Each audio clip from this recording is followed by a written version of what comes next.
तर मुंबईतली महत्त्वाची बातमी लोअर परेल, जोगेश्वरी, विक्रोळी, लिंक रोडवरती पाणी साचल्यानं वाहतूक कोंडी झाली होती। तर पुण्यात देखील मुसळधार पाऊस कोसळल्यानं प्रचंड वाहतूक कोंडी झालेली पाहायला मिळाली।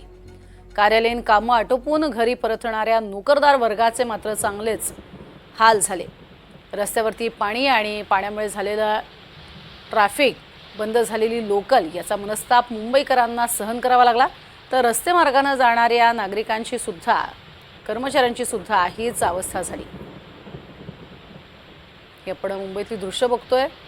घराकडे म्हणजे परतीचा मार्ग धरलेले हे सगळे जे चाकरमानी आहेत किंवा हे नोकरदार वर्ग जो आहे तो अशाच पद्धतीने अडकलेला होता। काल तब्बल जो मार्ग 1 ते 1.5 तासात कापणं हे अपेक्षित आहे, तो मार्ग कापण्यासाठी तब्बल 2.5-3 तास, तर काही जणांना 4 तास लागलेले होते।